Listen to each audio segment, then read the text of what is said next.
Deli Tua adalah sebuah kecamatan di Kabupaten Deli Serdang, Sumatera Utara, Indonesia. Wilayah ini memiliki sejarah panjang. Dikenal sejak abad ke-16 sebagai bagian dari Kesultanan Deli. Bahkan, Deli Tua pernah menjadi ibu kota kesultanan tersebut. Sementara itu, di Aceh, Kesultanan Aceh dipimpin oleh Sultan Ali Alaidin Mughayat Shah yang menjadi pendiri sekaligus sultan pertamanya dari tahun 1514 hingga 1530. Pada masa penjajahan Belanda, Deli Tua menjadi bagian dari Kewedanan Deli Hulu. Di daerah ini, lahirlah legenda tentang Putri Hijau, sebuah kisah yang telah diwariskan dari generasi ke generasi. Suatu hari, Sultan Mughayat Shah melihat sebuah sinar hijau terang memancar dari arah timur saat sedang beristirahat. Terkejut dengan fenomena tersebut, ia segera bertanya kepada gurunya tentang asal-usul sinar itu. Namun, sang guru pun tidak mengetahui jawabannya.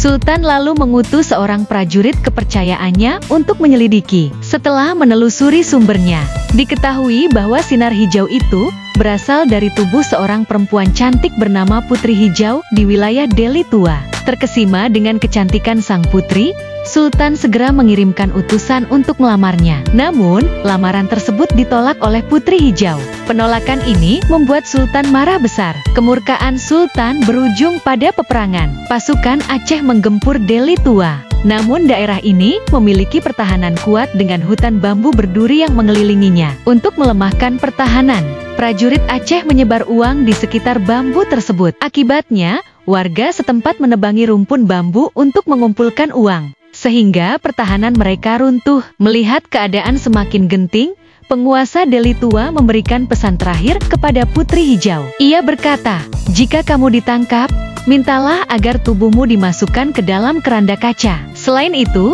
pastikan sebelum sampai di Aceh, tubuhmu tidak boleh disentuh Sultan, dan ketika kamu tiba di Aceh, mintalah agar persembahan yang dibawa dilemparkan ke laut sebelum kamu keluar dari keranda." Setelah Deli Tua jatuh, Putri Hijau akhirnya ditangkap. Sesuai amanah penguasa Deli Tua, ia meminta dimasukkan ke dalam keranda kaca, dan Sultan pun menyetujui. Ketika tiba di Aceh, Sultan menggelar upacara persembahan di Tanjung Jambu Air. Usai upacara, Putri Hijau keluar dari keranda dan mengucapkan nama Mambang Jazid. Seketika itu juga, badai besar muncul disertai hujan deras dan gelombang laut yang dahsyat. Dari dalam ombak, muncul seekor naga raksasa yang langsung menyerang kapal Sultan hingga terbelah dua. Putri Hijau kembali ke dalam keranda kacanya dan bergerak di atas laut. Naga raksasa itu lalu membawa keranda sang putri menuju Selat Malaka dengan kecepatan luar biasa, meninggalkan Sultan Aceh yang hanya bisa menyesali tindakannya. Legenda Putri Hijau mengajarkan kepada kita sebuah pelajaran penting. Jangan pernah memaksakan kehendak kita kepada orang lain. Apa yang tidak didasari oleh kerelaan akan berakhir dengan penyesalan. Kisah ini menjadi salah satu bukti bahwa Deli Tua tidak hanya memiliki sejarah yang kaya, tetapi juga cerita rakyat yang penuh nilai kebijaksanaan. Terima kasih telah menonton Dongeng Nusantara di channel Dreamy Tales. Jangan lupa untuk like, komen, share, dan subscribe untuk terus mendukung channel ini. Sampai jumpa di dongeng berikutnya.